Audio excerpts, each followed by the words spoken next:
She didn't just walk onto my property and claim it. No, Karen was far more calculated than that. It started with little whispers at HOA meetings, comments about how some lakefronts were never properly designated, or how shared access might be more fair for the community. At the time, it felt like background noise, just another evening of passive-aggressive politics and empty chatter. I never suspected that I was the target of her campaign, but within a month, I started noticing strange things.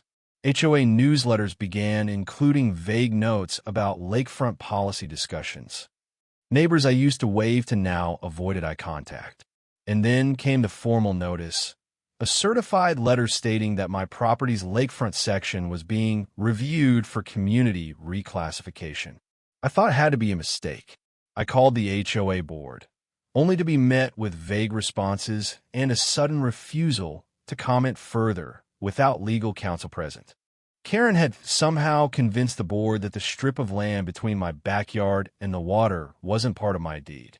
She claimed it was unclaimed greenbelt, maintained by the HOA, but erroneously used by me for years. She submitted old aerial maps, blown-up plat surveys, and even blurry screenshots from Google Earth in her presentation. The irony? She never stepped foot near my property before. But now, she had binders full of evidence showing how I had been illegally privatizing a public amenity. I was stunned. My property line ran clear and undisputed all the way to the water, including the grassy slope and the small stone path I had built down to the shore. But thanks to Karen's efforts, the HOA now believed that stretch of land wasn't mine. It was theirs. The very dock I'd spent weekends building with my kids, the bench where I sat to watch sunsets, even the canoe I kept tied to a small tree. All of it was now under scrutiny. Karen's manipulation wasn't just about the land. It was personal. She had always resented my home. It sat slightly lower than hers, giving me uninterrupted lake access while she had to peer over hedges and fences. From her upstairs window, she saw me enjoying the water, fishing, barbecuing, launching my kayak, and something about that view gnawed at her. I learned later, she told another neighbor, nobody should get special privileges just because they bought early. The board, swayed by her pressure and what I can only assume were some off-the-record promises, voted in her favor. The next thing I knew, I was receiving violation notices for unauthorized use of HOA-maintained property. My dock was deemed non-compliant. The bench was labeled encroaching. I even got fined for unregistered landscaping. It was absurd. Karen had used a mixture of manipulation, ambiguous documents, and HOA bureaucracy to slowly strip away my rights to my own shoreline. But it didn't stop there.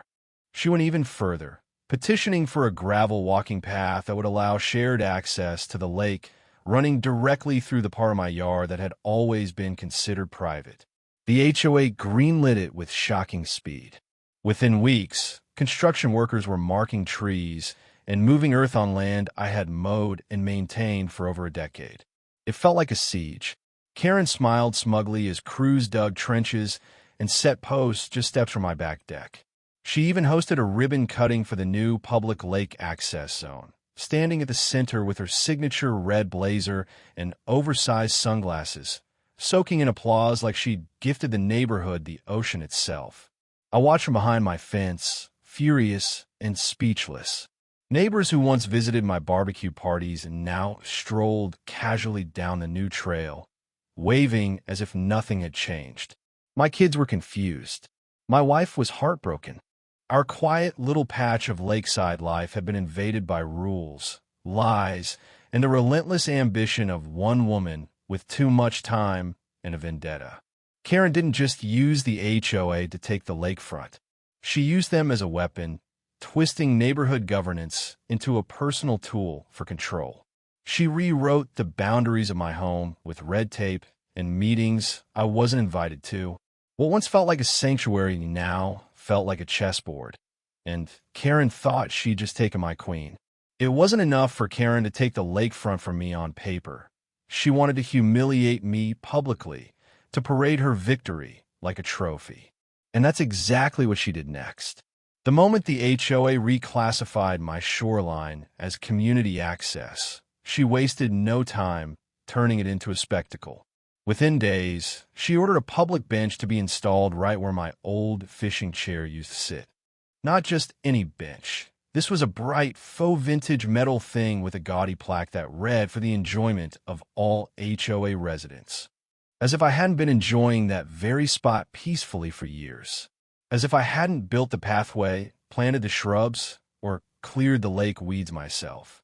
Karen made sure to oversee the installation personally. She stood there with her arms crossed, supervising the workers while sipping iced tea from a personalized tumbler. She acted like a mayor unveiling a new park. I watched from my porch, barely able to contain my anger. That bench wasn't for the community. It was for her ego. It was a message. She wanted me to see it every time I stepped outside. But it didn't stop with the bench. She started organizing events, tiny, carefully crafted community moments designed to make use of the newly claimed land. One Saturday morning, I opened my curtains to find a small group doing yoga 10 feet from my back porch. Another afternoon, a kid's lemonade stand popped up right where I used to stack firewood. She even hosted an HOA sunset mixer with folding chairs, a Bluetooth speaker, and a table of cheese and crackers directly in front of my old canoe rack.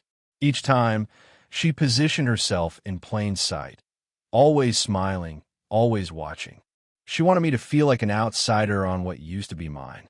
And for a while, it worked. I stopped going outside as much. I stopped using the grill. My kids didn't want to play in the yard anymore because those people keep staring at us.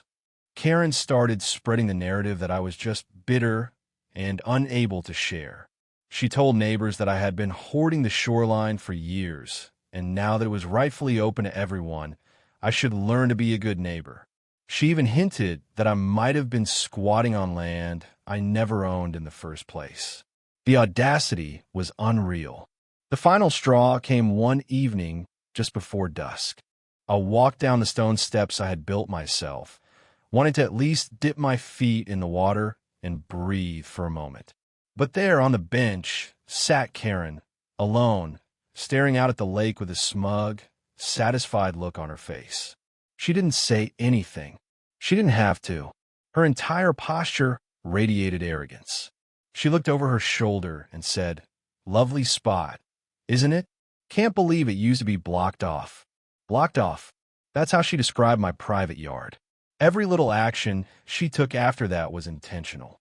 She had people walking dogs along the new trail, kids riding scooters down my former access path, and teenagers skipping rocks where my kids used to fish.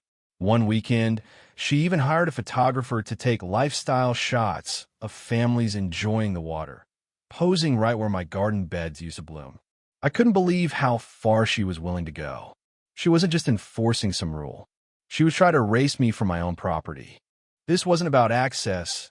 It was about dominance, about power, about showing the entire community that she could bend the system to her will and take something personal, sacred, and turn it into a prop for her little HOA empire. Every time I looked out my window and saw that bench, it felt like a punch to the gut. Not because it was a bench, but because of what it symbolized. It was her trophy, her declaration of victory, her reminder that she had taken something from me and dressed it up as generosity. Neighbors began casually sitting on it during evening walks. Some even brought coffee and chatted like they were at a cafe. They had no idea what it meant to me. They had no idea what had been lost. To them, it was just a bench by the lake. To me, it was the final insult, the invasion of my peace, the theft of my view, the daily reminder that Karen hadn't just taken my lakefront. She'd taken my dignity, piece by piece, and turned it into a neighborhood attraction. Karen thought she had one. With the bench planted, the fake trail declared public, and her little social gatherings taking place right outside my backyard, she acted like the queen of the lake. But there was one thing she overlooked, something that would unravel everything she had so carefully orchestrated. You see, while she focused all her efforts on reclassifying the grassy slope and shoreline path, she never once questioned what lay just beyond the water's edge. She was too busy claiming victory on land to look into the details that mattered most. What Karen didn't realize was that while the HOA had been able to strong-arm a reclassification of the land, the actual water rights and dock permits were filed separately, through the county, not the HOA. And I still owned those.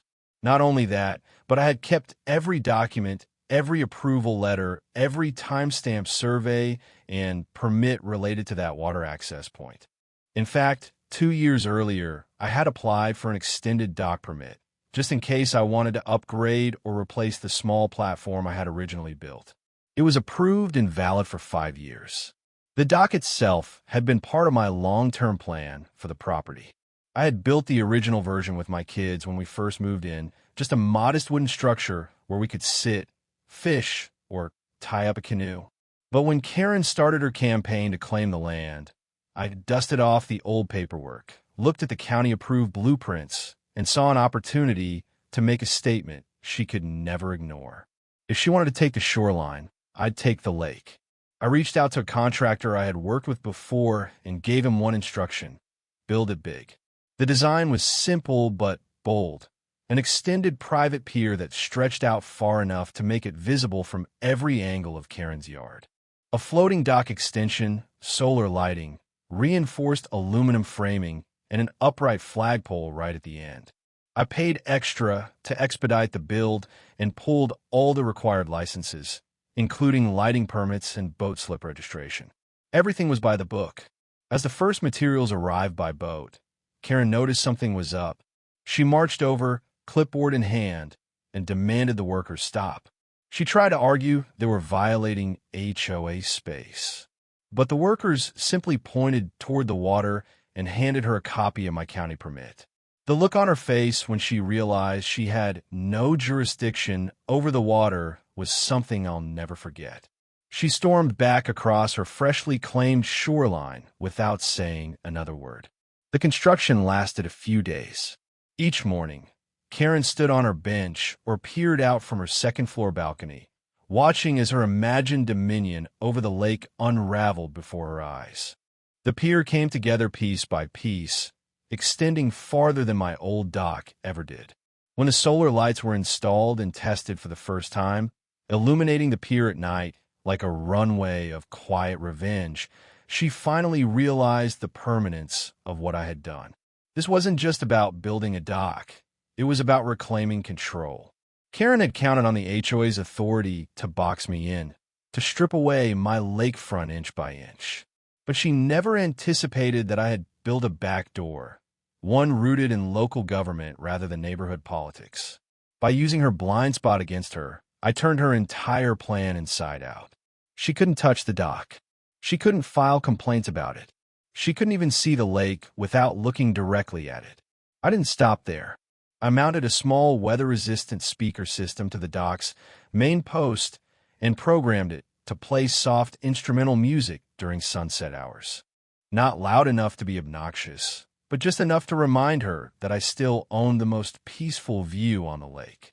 On weekends, I started hosting quiet gatherings with close friends and family. We didn't need the shoreline anymore. We had the water. We had the pier. And best of all, we had the legal right to be there. The entire community took notice. Neighbors started whispering again, but this time the tone had shifted. They saw that Karen might have won a battle, but I had just flipped the board. Her carefully curated image as the one who brought equality to the shoreline began to crack. Because every day she walked outside and looked across that water, she was forced to see the one thing she couldn't undo, unbuild, or claim: my pier. My reminder that while she played games with policy and perception, I played with strategy and facts. When I told the contractor to build the pier, I didn't just want something functional, I wanted a symbol. Something bold. Something Karen couldn't ignore even if she tried. I had already lost my shoreline, my privacy, and a huge part of my peace, all because one woman decided that my lakefront was too good for a single homeowner to enjoy. But the one thing she never expected was that I'd hit back with something so visible, so dominating, and so permanent. The pier wasn't just longer or wider than the one I had before. It was the biggest one on the entire lake. I pored over design drafts for days, working with specialists to make sure it followed every single code from the county, the State Water Authority, and even the Army Corps of Engineers. Karen would have no technicality to hide behind, no loophole to exploit. This pier was going to be legal, bulletproof, and impossible to ignore. The frame was constructed from reinforced marine-grade aluminum, with pressure-treated wood panels that glistened under the sun. I included a built-in bench swing at the end, weatherproof storage compartments, and safety railings with LED lighting.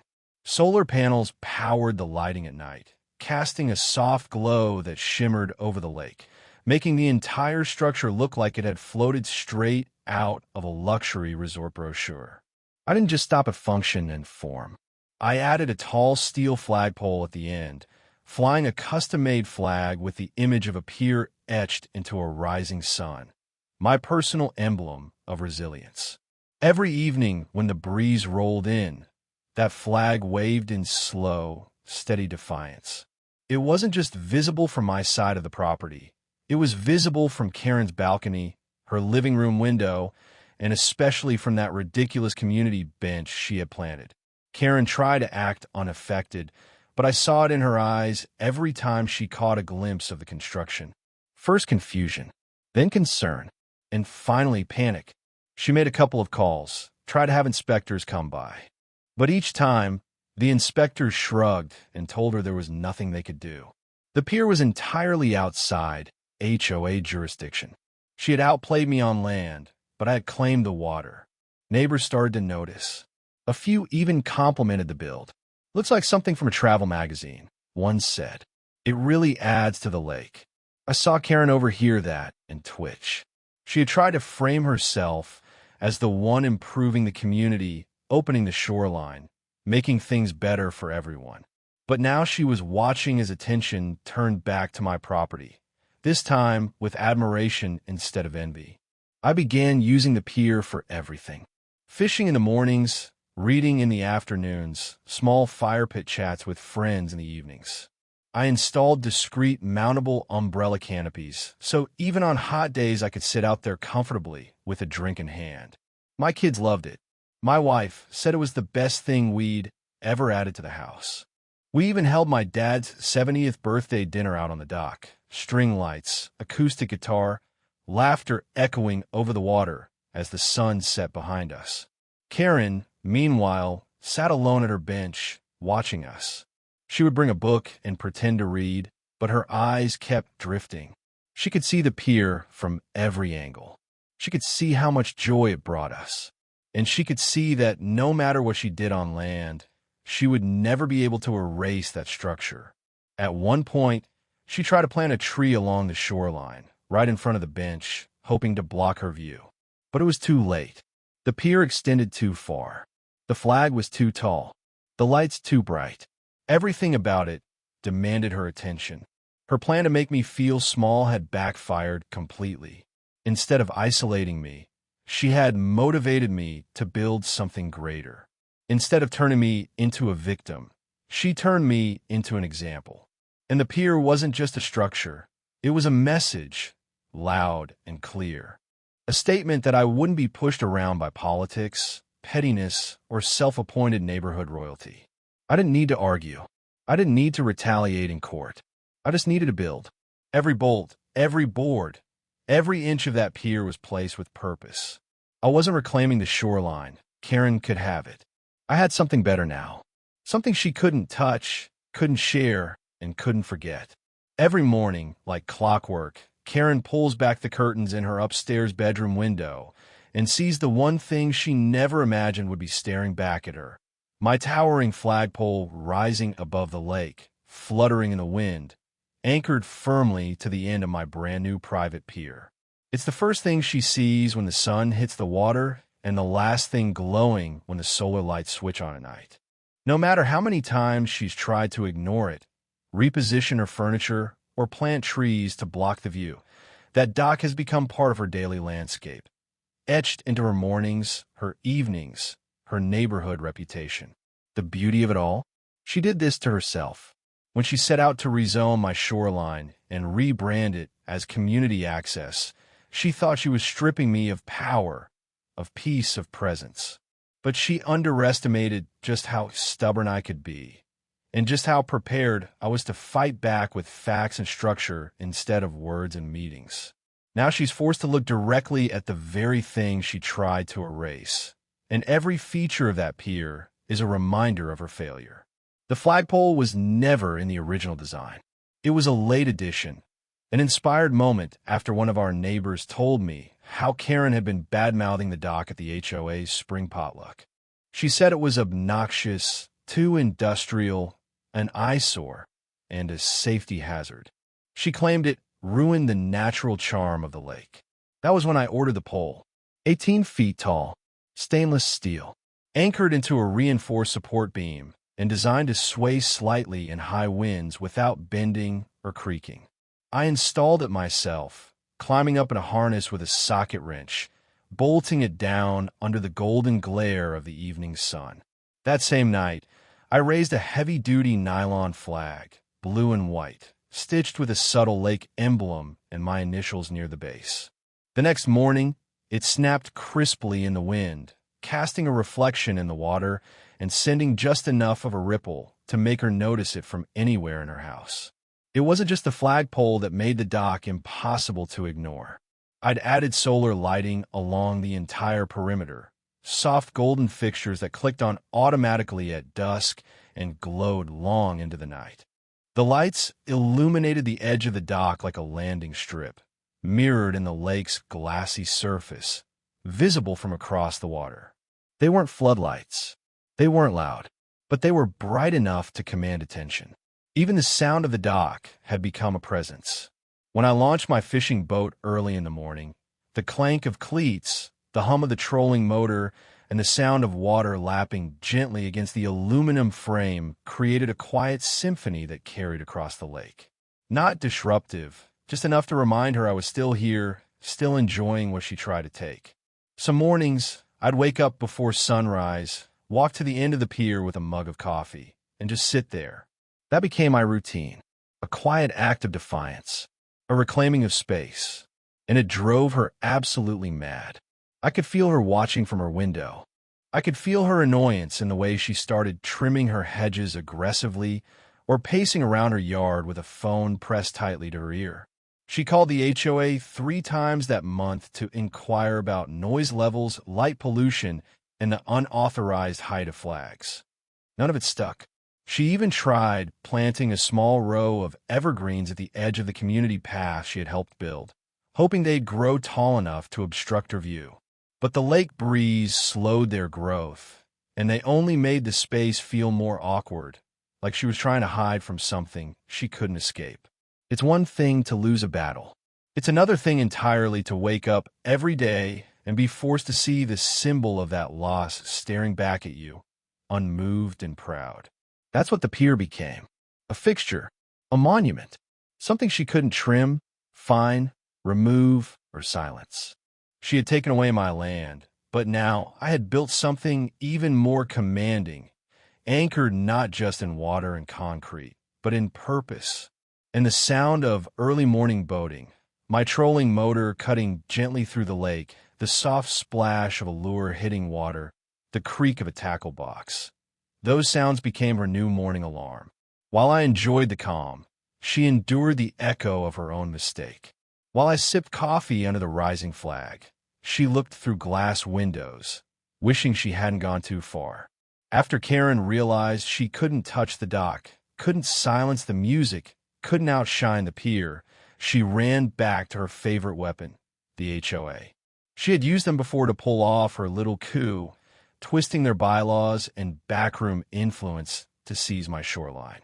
Now, she figured if she couldn't win on the water, maybe she could bury me in paperwork. The complaints started rolling in fast. Unauthorized construction, light pollution, noise violations, obstruction of lake view. One even claimed my pier created a safety hazard for kayakers. I received letters with the HOA seal, written in language that tried to sound legal, but barely disguised the fact that it was all personal. Each time, they cited ambiguous clauses open to interpretation and conveniently lacking specific definitions. But this time, I wasn't playing defense. I had everything in order. Before I ever laid a single plank on that pier, I had checked every county regulation, filed the proper permits, consulted local zoning officials, and even documented my communication trail. The HOA had no authority over water structures. My dock was legally separate from any property under their jurisdiction. When they requested a compliance inspection, I welcomed the inspector with a clipboard full of signed permits, satellite imagery, zoning maps, and notarized approvals. The inspector took one look, flipped through my packet, and said, "You've done everything right." He shrugged as if it was a waste of his time. Karen must have watched from her window as he shook my hand and drove away. A week later, I got a follow-up letter. This one wasn't a complaint. It was an invitation, thinly veiled as a mediation session to discuss ongoing community tensions. I didn't attend. I sent my attorney instead. Not a lawsuit attorney, just a zoning expert. He walked in with 3 binders and calmly reminded them that if they pushed any harder, they'd risk a legal challenge they couldn't win. The HOA president backed off immediately. They had already spent too much time and political capital appeasing Karen. They didn't want more attention on their missteps. Karen tried to rally support among other residents, but it was too late. The community had seen her tactics for what they were.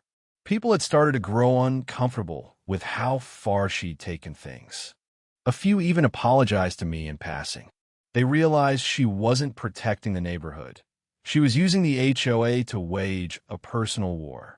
The county water maps were my final shield. They clearly marked the shoreline boundary as ending before my dock even began. The pier wasn't even within HOA property. The legal separation between the land and the water gave me an untouchable space, a floating zone of independence where their rules didn't apply. Karen couldn't accept it.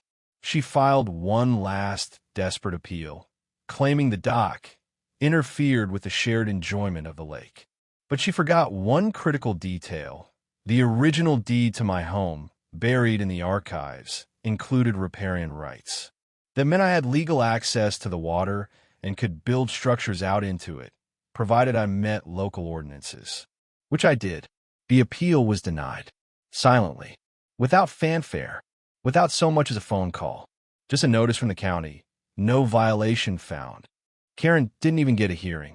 Her plan to claw back control had collapsed completely. The HOA stopped sending letters.